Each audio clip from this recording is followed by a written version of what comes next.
Hey, Meghann, Scully, and this is the Limerick Post Show. I'm delighted now to be joined by Mark Dempsey of Limerick Narwhals. How are you? Good, and yourself? I'm really well, thank you. Now, before we get into the work that your Limerick Narwhals do, tell us where the name Narwhals comes from.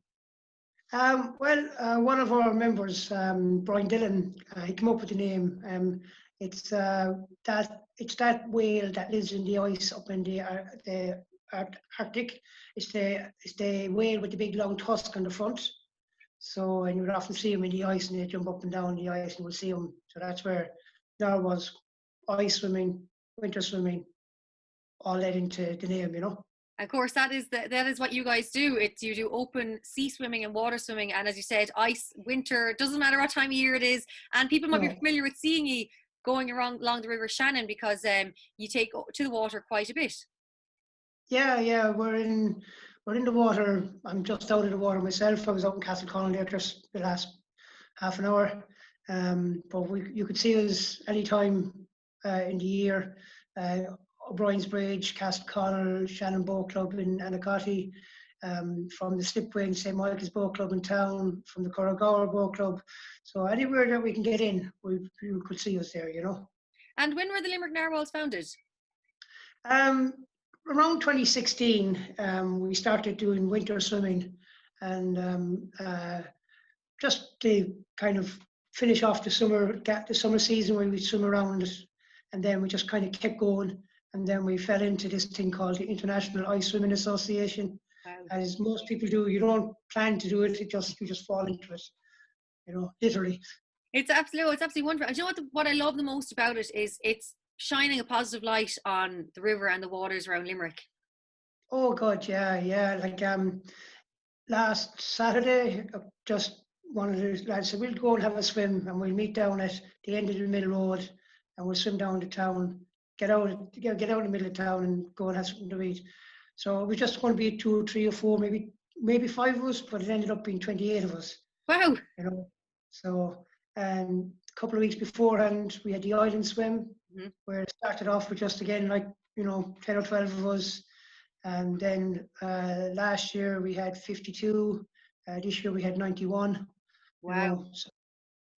And that's without any advertising. That's just people, word of mouth, letting people know that we're doing it. And they came from Dublin, Cork, Galway, Meath, Kildare, Leitrim, Sligo, so.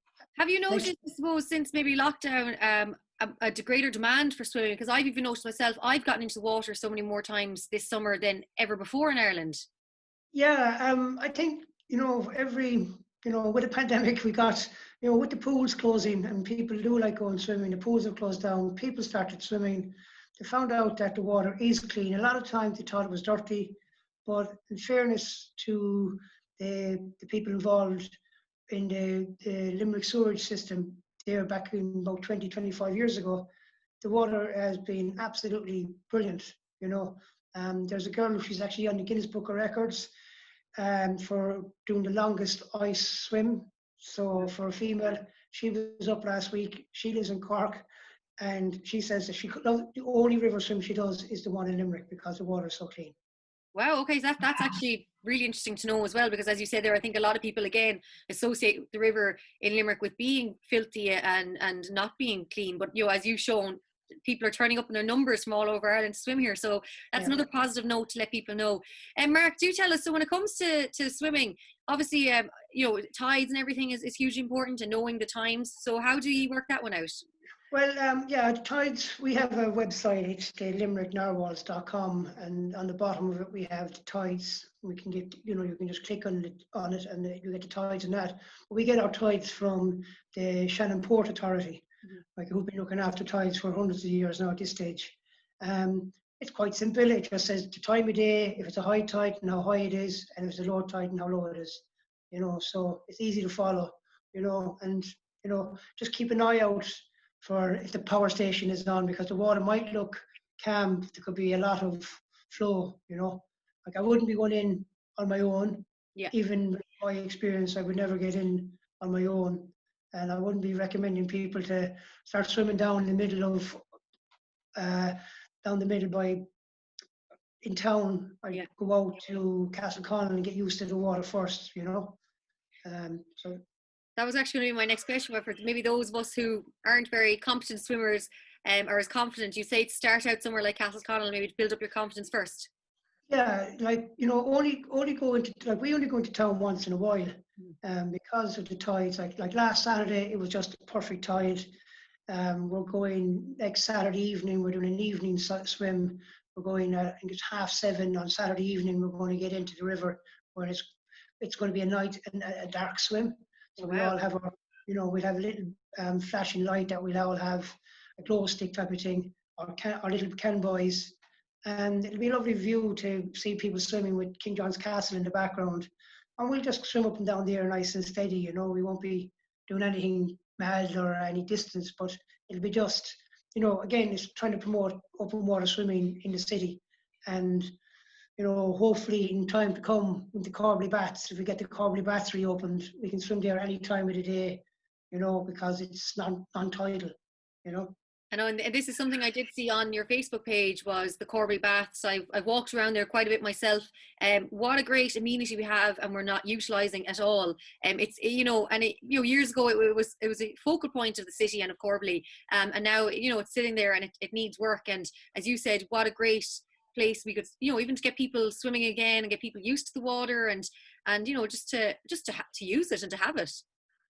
Yeah, and in fairness now, I've been doing a bit of work with Kieran O'Donnell, TD, and Limerick Council, and so it's just at the moment they're looking into it, and it's something that the council will have to do something themselves, or you'll have to talk to them. But it's definitely something that everybody wants. I think the council understand that people want it.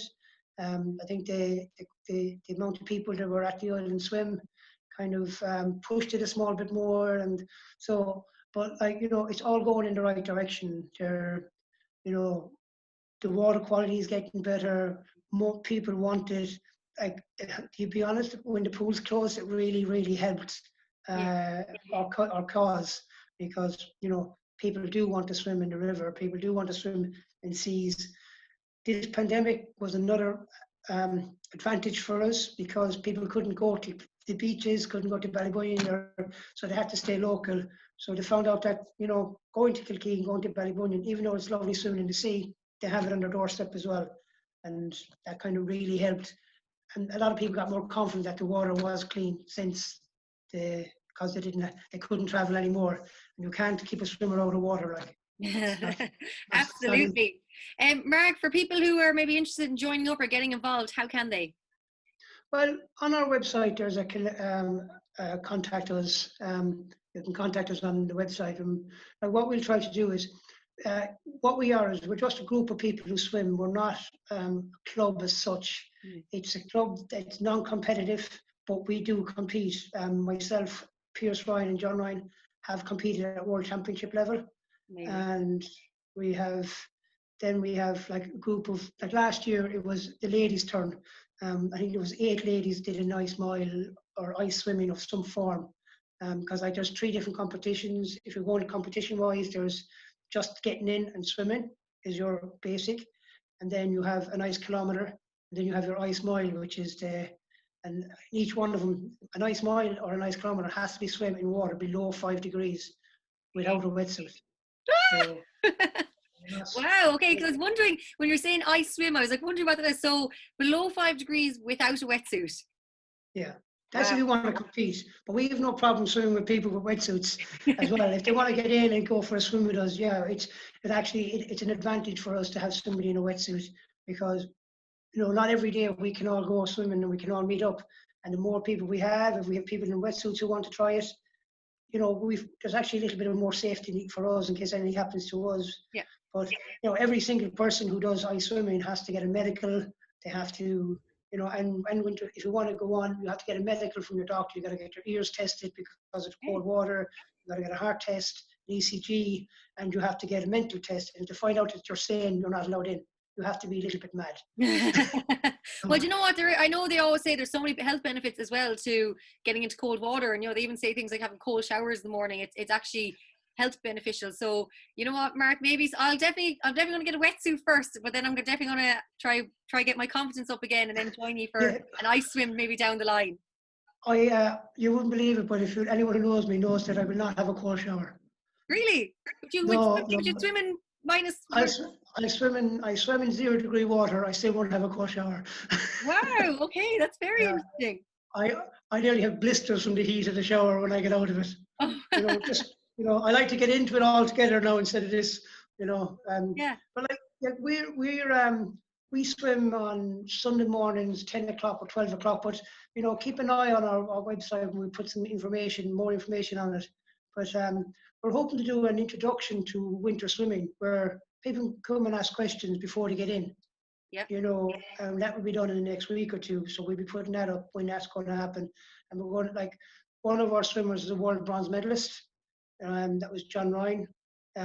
Like we swam in Russia in 22 miles inside the Arctic Circle, where they had to cut a hole out of the lake to make a swimming pool.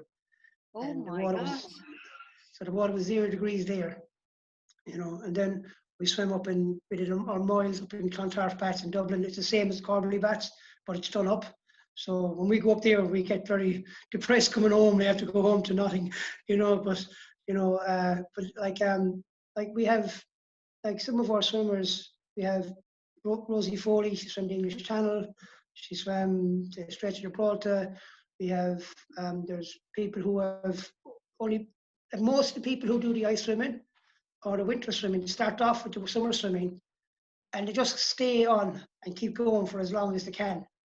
And then if they feel okay every week, they'll go next week. But getting in every week, it's like, why am I doing this? Why am I doing this? Getting out every week was, oh my God, that was amazing. I'm so happy I did it. When's it on again? And then all the way, like, again, most of the people who did their mile last year had no intention of doing their mile at the start. But by the time their mile came, they were so used to it that they all did it, Absolutely. I have to say, Mark, I feel like I'm sold here. I'm definitely going to keep an eye on your website and your social media for events coming up, and especially the introduction one. I think that would be great to get more and more people involved, and even just for people to be aware of what happens and about the Limerick Narwhals. I think it'll be, as I said, it's constantly just putting a positive shine on the river and the water around Limerick City and County. And even with the, if people do come across cold water over the winter, they know what, if anything happens, they'll know what to do. How to breathe properly, how to not get into hassle, because some people, going down the bank or whatever, could slip or whatever. If they have an idea of what to do, it could be a benefit, for them, and if they see somebody, they could be help somebody else out as well. And there's all these, and like when we talk about the health benefits, like there's a massive mental health benefit. Every ad on the radio has got something about winter swimming or cold water swimming, and there was a great TV program called Vitamin C, and then there's another one on BBC. It was swimming through the seasons, and it's just that it's getting so big. The problem with getting so big, it's kind of when there's 2 or 3 people doing it, but when there's 23 people doing it, the chances of an accident is higher. More people. So if people, we will never ever swim alone, and I do go out to the river and I see people swimming alone, but they're not part of us, like, because we would, like, this morning there was 4 of us in the water. Yesterday there was 6 of them. I've often been out there on my own, got back into my car and drove home. That's what safety is paramount. Yeah. So, like, we're just swim fanatics, and we also have a great crack, like the best thing about it is our cup of soup afterwards while we're shivering. So you're drinking your soup like this, and but that's the fun part, believe it or not. Do you know what? I think as well, just the social aspect as well. I think a lot of people are missing some form of socializing, and I think what people need to realize is that it's these sporting events, these outdoor events. That's where you get your socialization that you're missing from your nights out or whatever. So I think it's really important, and it's a sense of community as well for people. Oh yes, indeed, yeah, and like it is, like, all we are is a community. Like, that's all, and like there's not one person in the Narwhals who wouldn't help another 50 people to get into it. And we have strict criteria to become a Narwhal as well. You have to do 3 swims each month for October, November, December, January, February, March. Wow. So don't join the Narwhals, you're invited. So So once you have those swims done, at that stage you'll be so part of us, you'll want to be part of the narwhals, and that's the good thing. You can't buy your way into it, Yeah.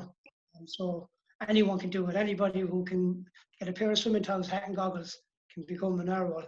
And, where swimming pools, it can be very expensive, Yeah. €8 to swim and stuff like that, where it's free to swim just down the road, I know, and I think that's one thing I've learned from lockdown too. It's the amount of things that we have on our doorstep that are free to use and free to travel to, and we can just make use of them. Might as well make use of what we have.